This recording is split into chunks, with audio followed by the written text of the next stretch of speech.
Welcome back to Straight Talk with Tracey. I'm Tracey Masella. Thank you for joining me today. With me here today is Molly Norton, a licensed mental health counselor with a private practice in New Canaan and also a member of the Silver Hill Hospital staff.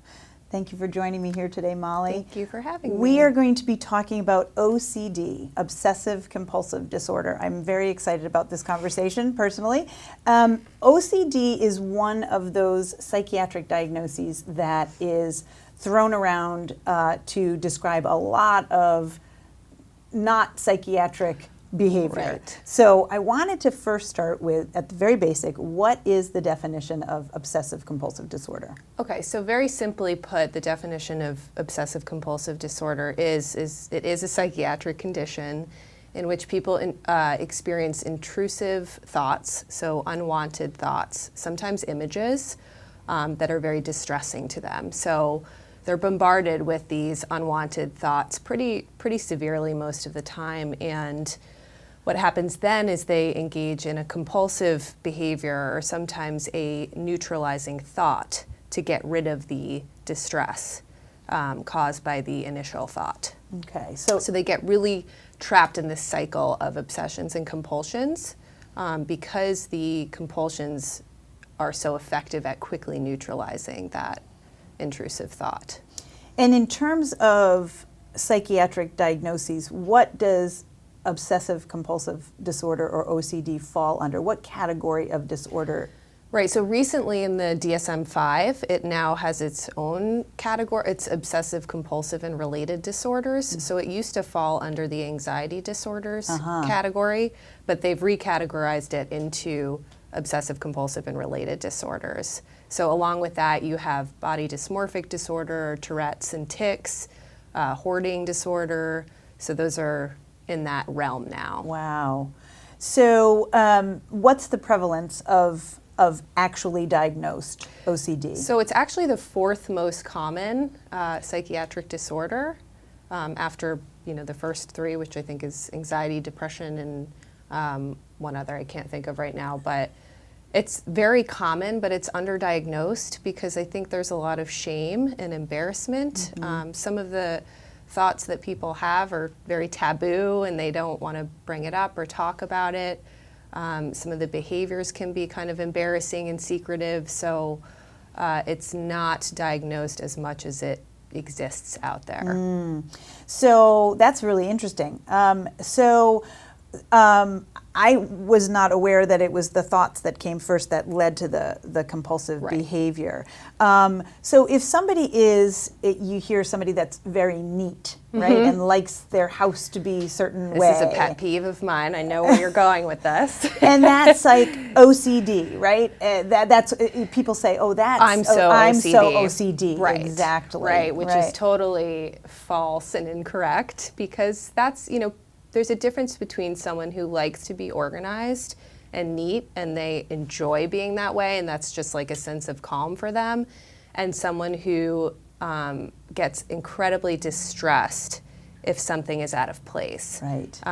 To the point of debilitation. To the point of debilitation, to the point of getting caught in those rituals for hours and hours, trying to make things symmetrical or organized, and if they don't feel it's just right, they're very distressed, so they get trapped. Right. So what are some of the thoughts the distressing thoughts? How would you distinguish a distressing OCD thought from just a worry thought? So intrusive thoughts tend to be kind of odd or strange. They tend to be against your morals and values in a lot of ways. So I think every single human being has strange, intrusive thoughts. I think that's part of being a human being. It's when the OCD sufferer will get very stuck on those thoughts and start to apply meaning to them. So have you ever had like just a strange thought that pops into your head and you're like, oh gosh, that was odd that I just thought about that. Yeah. And you let it go, right? Like it's kind of like, oh, that's just what my mind does sometimes, right, and that's normal. Yes. The Self-disclosure, sometimes if I go over a bridge, I think, what would it be like to Exactly. turn my wheel and go over Exactly. the side of the bridge, right? Right, and Yeah. you're like, oh, that was, Yeah. like, where did that come Right, from? right. So the OCD sufferer would likely get very stuck on that thought and think, well, maybe what if I actually want to die?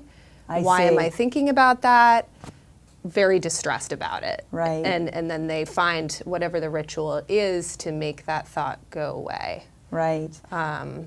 I worked with a young woman who was very worried that she was going to do harm to her pet. Yep. This young woman who was suffering with OCD, and that caused her so much distress because her pet was She her loved most her pet. beloved, Yes. yeah, Yes. creature in her life. Yes. Yeah. So that kind of thought. Right. So just- what happens is she has a thought that maybe she has an intrusive thought about like kicking her dog or stabbing worse. her dog Yeah. or something terrible. And she starts to think, oh my gosh, what if that means I actually want to do it? Am I violent? Do I have this part of me that actually wants to do this? And it's terrifying because obviously she doesn't want to do that. Right. So she might try and do some sort of mental ritual to make that go away, whether it's counting or doing something in her head to get rid of the thought of that. Or she may have to go check on her dog and pet her dog to make sure, she doesn't want to do anything to the dog. So there can be a lot of different ways that it manifests. And so how do the behaviors actually act to neutralize those thoughts? So it depends because there can be so many different obsessions and so many different compulsions that, like in the case of checking OCD, which is the classic, I have to go back to my house and check that the door is locked. Or the stove is off. Or the stove is off. In that case, what happens is, so let's say I'll use an example with myself. I leave the house, I'm driving to Silver Hill to go to work, and I have a thought that maybe I didn't lock the back door, right? Am I sure I locked the back door? I think I remember doing it. If I had OCD, I would most certainly go back. I see. If I had this checking type of OCD, I would most certainly go back to check if my dog was okay and that the door wasn't open. I walk into the house, I have this immediate I see my dog is okay. I see that the door is locked. I check it again. I leave. I'm driving down the street again. Am I sure? Wow. Am I sure? Can I be 100% sure that I locked the door? What if my dog jumped up and hit the lock and now she's out and she's going to get hit by a car? OCD sufferer will go back again and again and again because there's no relief. There's no relief. There's no fact checking that could. Right. So OCD is called the doubting disease. Yeah. There's always going to be some sort of doubt, and tolerating uncertainty is such a huge part of treatment because we can't be 100% sure about anything in life. Right. And they want certainty all the time. Yeah. Mm-hmm. So how would one recognize OCD either in their child or their adolescent or in a partner or in themselves? How would one know that it's time to seek treatment, that these worry thoughts or these doubting thoughts have become incapacitating? So it depends on how much the person discloses what they're suffering from. I think a lot of times in kids and teens, there's a lot of time where they might be stuck in the bathroom or unexplained time where you can't find them because they're trapped in rituals somewhere. They may be hiding it, being late for a lot of things because a lot of times people get stuck in rituals and can't get to stuff on time. It can affect your job, obviously, if you're not able to get to work because you're doing these things again and again. So I think just being aware of repetitive behaviors. A lot of repetitive behaviors can be seen in other diagnoses and conditions, so you have to be careful about teasing things out. Like with autism, there's a lot of repetitive behaviors that might not be OCD. Interesting. Yeah, so there's a few other tics and Tourette's. Like there's a lot of repetition there too. So I think if you pick up on any of this stuff, you should just have the person assessed thoroughly, have them go in and see someone and get an evaluation so that you can figure out what you're looking at. so you can figure out how to treat it. Right, right. So how early can you start treating OCD? At a very young age. Kids are treated for OCD as soon as it's diagnosed. Right. So the same treatment that we use for adults, which is exposure and response prevention, also works in children. It's obviously talked about in a little bit of a different way, in a more kid-friendly way, but it can be treated as soon as it's noticed. As soon as it's observed. And it should be. I mean, early intervention is always better. So. Right. How we're going to talk about when we're going to take a break and come back and talk about the treatment, because I know it's a very detailed and prescribed treatment and very effective treatment. How did you become interested in this particular diagnosis and work towards having that be your specialty? So before I worked at Silver Hill, I worked in New York City at a private practice under a psychologist. His name is Dr. David Rosmarin, and he had a special interest in OCD. He also treated a variety of other anxiety disorders, but he really had an interest in that, and I worked under him, so I developed an interest as well. And he, as a new clinician, he had me see some of the most difficult treatment-resistant patients that still to this day, have been my toughest cases. And I just really jumped into it, and I really enjoyed this type of treatment. I think because it's effective and it's measurable. It's just, I like it. I like it a lot, and I've seen people get so much better with it, and that's such a great thing. You mentioned the treatment resistance, right? So are there folks that don't want to give up these rituals? Yes, but mainly because of the extreme fear of what it will look like if they don't do the rituals. So bad things will happen if I don't do my checking. Or like with contamination OCD, if I touch things that are dirty, I'm going to get sick and die. And I'm so afraid of that engaging in treatment where I have to touch dirty things is just too terrifying for them, or too overwhelming or difficult. Okay, so we're going to take a break, and then we're going to come back and talk about prolonged exposure. No, exposure response prevention. Exposure response prevention. Okay, great. Thanks. Sounds good. For 1 in 4 Americans, mental illness hits close to home. And since 1931, Silver Hill Hospital has also been close to home. For individuals and families facing the challenges of mental illness, Silver Hill offers a highly trained, compassionate staff that provides state-of-the-art care in a beautiful and private setting.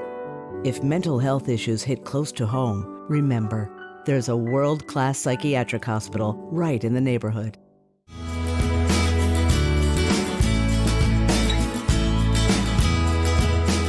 Welcome back. I am talking with Molly Norton, a licensed mental health counselor and a member of the Silver Hill Hospital staff, and today we're talking about OCD. Thanks again, Molly, for being here. This is a fascinating topic. So we're going to talk now about the prescribed treatment for OCD. Okay, so there's really two paths that you can take in treating OCD, or you can do both, which is usually the best.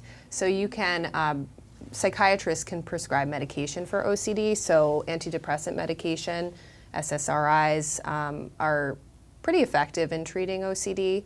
They can really take the edge off of the symptoms.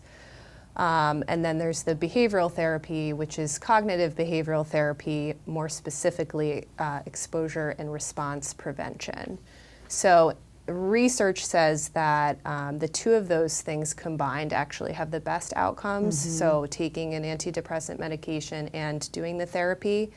However, if you were to choose one or the other, I believe that the research still says that the exposure therapy is a little bit more effective or important. So what does that look like? So it's challenging. Yes. It's a challenging type of therapy for people because it involves confronting your fears in a very systematic way. We like to start out small with the exposure piece. So that's, whatever the person's afraid of, we have to have them slowly face whatever that is. So to give an example, someone with contamination OCD who's afraid of germs or infections or viruses or whatever, it may be that they're avoiding touching anything that they deem to be dirty. So maybe that's taking out the trash, let's say. For them, taking out the trash means I'm going to touch this and then it's going to get into my body somehow and it's going to make me ill. And that, you can imagine, that spreads very quickly to a lot of different things. Right. So those people quickly become afraid of touching almost everything. Right. And So- they certainly couldn't get on a subway or a bus or a Right. plane. Yeah. Right. Anywhere that they can come into contact with certain diseases. I mean, usually AIDS is a big one. So like avoiding blood, avoiding any bodily fluids, that type of thing. So what we would do together in exposure therapy is we would create what we call an exposure hierarchy. Some people call it an exposure menu because it's a little more friendly than a hierarchy. You can kind of pick and choose Okay. the different exercises you do instead of going in a really strict order. Okay. But you'd start out at with an item that maybe produces a 3 or 4 out of 10 level of anxiety, Okay. right? So maybe taking out the trash, the person will tell you, okay, that's about a 4 for me. That's going to make me anxious, but it's not off the charts, and I think I can start there.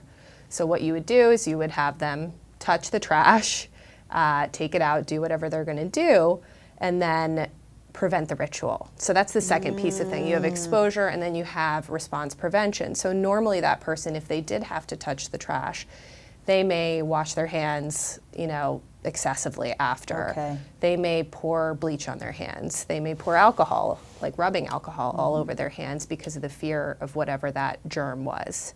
So you would have them do the exercise and then not do the ritual.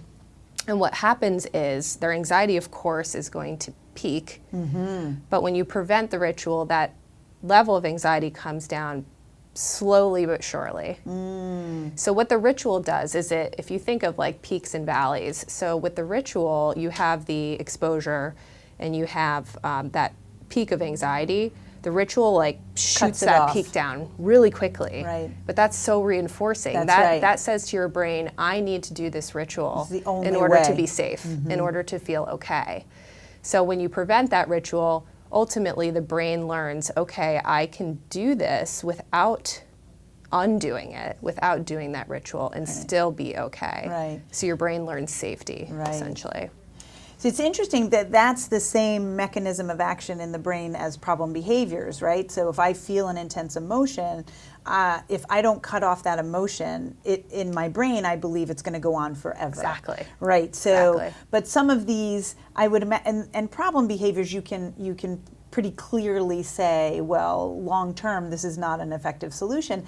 But I would imagine it's difficult if you're saying, well, I'm just washing my hands. How is that a bad thing? Right. How is that a problem? I'm just washing my hands to be clean. I would imagine that there's some that could create some Right. some willfulness, right? Yes, definitely. And there is a normative level of washing. And we Right. want people to be able to wash their hands normally because we Right. don't want people never washing their hands because that's not sanitary and that's Right. not what we do, right? Right. But people are washing their hands until they're raw and cracked and dry. And, every time they go to touch something else, they're going right back to the sink. They're scalding themselves. They're showering for hours, Right. hours in the shower, doing rituals over and over again. So it's helping the person to get back to that more normative Typical, level. right, Because there right. are certain things that we do need to do hygiene-wise, Right. but we can't do them to that extreme level.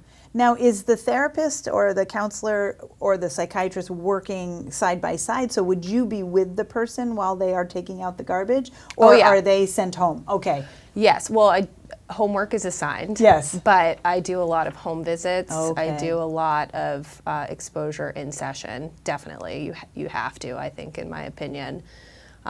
So, sitting with a person and coaching them through it without providing too much reassurance is a challenge of this type of therapy because reassurance is also something they seek. Am I okay? Am I going to be Right. okay?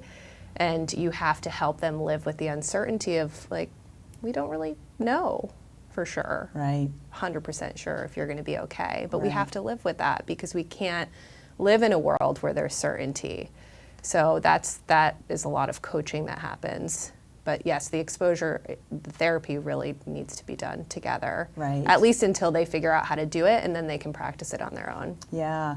About how long could a person expect to be in that level of therapy. treatment? Yeah. So it depends on the severity of their OCD. Some people come in with mild or moderate OCD, and they're in and out in 5 or 6 sessions. It's just Wow. sometimes just learning about OCD and what it is provides a lot of relief for the person, because they realize, oh, I'm not like a psycho killer. I'm not actually gonna hurt someone. Right. And wow, what a relief to just hear that from a professional. Like, no, you don't have that condition, you have OCD, Right. and you're afraid of your thoughts, and you're afraid you might do something that you're not going to do. Right. But for people with very severe OCD, it's longer. I'd say in the range of 3 to 6 months, maybe, of treatment. Still a relatively It is. short-term treatment. Yeah, CBT Yeah. and ERP, if done well, is a short-term treatment. Wow. And does it go into remission? Do you see that at certain times of stress it might come back, Yes. even if you had managed it? Yes. So being tired, being hormonal, being stressed, any of those things can kind of make this flare up. I always tell my clients to be, even when they're doing much better, this is a condition that you may have to deal with to some extent for the rest of your life, but hopefully it will never get as bad as it was. But you just have to be aware of it, and you have to remember the exposure therapy. And when something comes up in life, take care of it right away. Right. Don't start doing rituals again. Don't get trapped in the cycle again. Be aware and be fighting. So you're always fighting back against OCD. We try and help people look at it as an other, in a sense. So we'll have people give their OCD a name, because it's like a bully. Yeah. It really is like a bully, and you have to be able to fight that bully and say, no, I'm not listening to what you're telling me to do. Wow. Because I know it's not right for me, and it's going to make my life unmanageable. Right. Sounds like there's some crossover between eating disorders and OCD. That eating disorder mind that's creating that.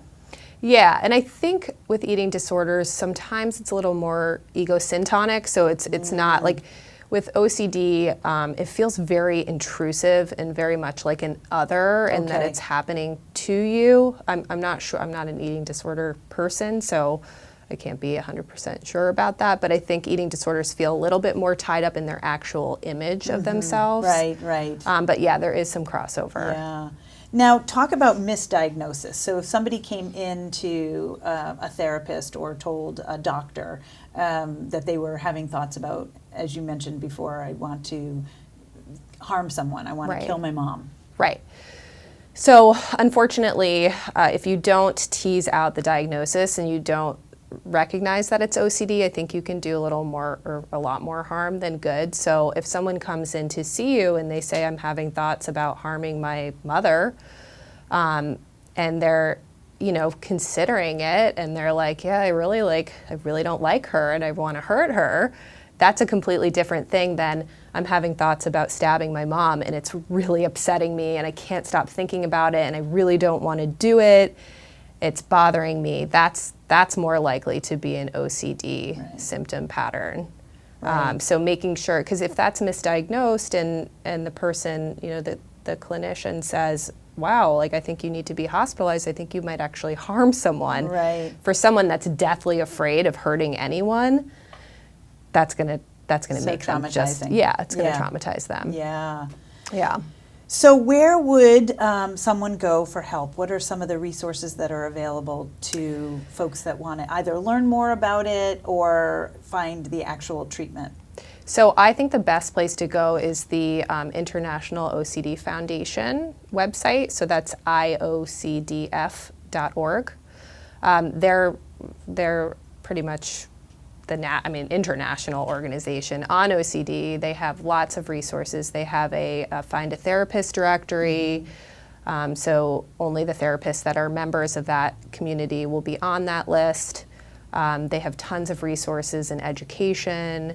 signs and symptoms, what to look for. I think that's the best place to find resources for OCD specifically. That's great. And finding someone who is skilled in exposure response is crucial, yes, I would imagine. It is. Yeah. And there's a lot of people who say that they do CBT and that they see people with OCD, but you really need someone that actually does. You should ask, do you do exposure and response prevention? Have you done this before? Because it is a specific type of treatment, and there's certain things about it that are tricky, and you need to learn those things through experience as a clinician. Right. So you would just want to make sure you're paired with someone who knows what they're doing. Absolutely. Yeah. So for the parents out there, because I work with adolescents who say, my kids just got to buck up and do it, right? I just got to, if they're afraid of school, I've just got to get them there and they've got to do it. What would you say? Quick soundbite to give those parents. This is really, OCD is really hard to have. It's really, really scary. It's really, really stressful. Ultimately, yes, we want the kid to face their fears, but to push them at a level they're not ready for is probably not the best way to treat it. Get them to see someone, get them to work on this, because ultimately everyone wants them to be able to go back to school and live their life and do all that stuff, but let's do it in a way that's therapeutic and not traumatizing. Right. Yeah. Great. Yeah. Thank you so much, Molly. This has been, I always learn so much from these discussions, so thank you. You're welcome. Thank you for having me. I know this is going to be a really important show for people to watch because, as I said, this is one of those phrases that you hear thrown around that there's people get it wrong a lot. Absolutely. So, yeah. And there's a lot of people out there that are suffering in silence, and there's no thoughts that are too weird. Get treatment. Yes. You can get better from this, and that's such an important thing. Great. Yeah. We'll provide some resources for you folks on the website, and thank you again for watching Straight Talk with Tracey. We'll see you again soon.